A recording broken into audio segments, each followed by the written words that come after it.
সবাই কেমন আছো? ভালো আছো তো? আজকে দেখতেই পাচ্ছ আমি কি করছি। তো ছেলে বললো যে মা খেলতে গেছে মাঠে, ও এসেই বলবে খাবে, তো এসেই বলবে মা আমাকে খেতে দাও। ওর জন্য আমি কি করছি, পাস্তাটা রেডি করছি। তো পাস্তাটা দেখো আমি অন্যরকমভাবে করছি। পাস্তাটা সবাই সেদ্ধ করে নেয়, আমিও সেদ্ধ করে নেবো, কিন্তু একটু অন্যরকমভাবে। প্রথমে আলু কেটে দিলাম, তারপরে পাস্তা দিয়ে দিলাম। এবার এটাকে একটু ভালো করে সেদ্ধ করতে হবে। যখন দেখবো বেশ কিছুটা হয়ে এসছে, তখন আমি পেঁয়াজ কেটে চৌকো চৌকো করে পেঁয়াজটা দিয়ে দেবো। তোমরা চাইলে এর মধ্যে টমেটোও দিতে পারো, দারুণ লাগে কিন্তু।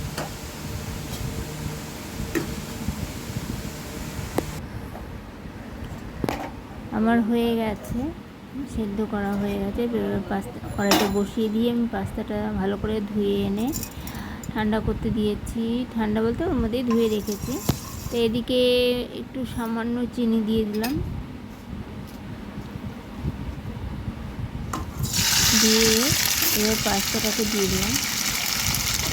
তা কাঁচা লঙ্কা আমি একটু পরে দেবো, কেননা কাঁচা লঙ্কাটা এখন দিয়ে দিলাম বেশি ভাজা ভাজা হয়ে যাবে, কাঁচা লঙ্কার যে ফ্লেভারটা সেটা থাকবে না।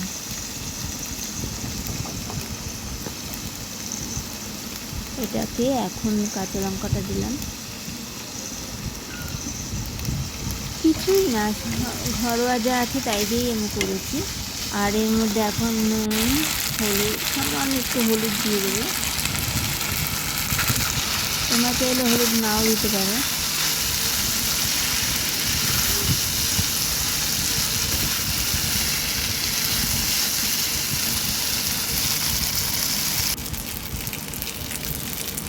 এবার হয়ে এসছে। ঘরে আমার এটা হচ্ছে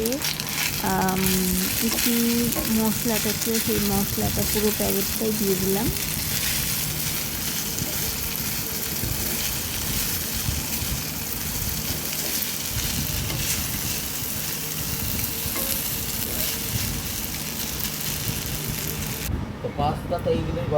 এদিকে আমার হয়ে গেছে, হয়ে গিয়েও এরা সব খাওয়া শুরু করে দিয়েছে।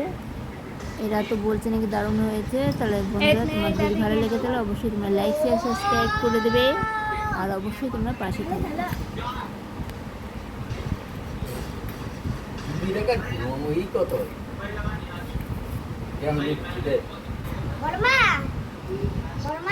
পাস্তাটা হেপি হয়েছে, হেপি সেরা সেরা।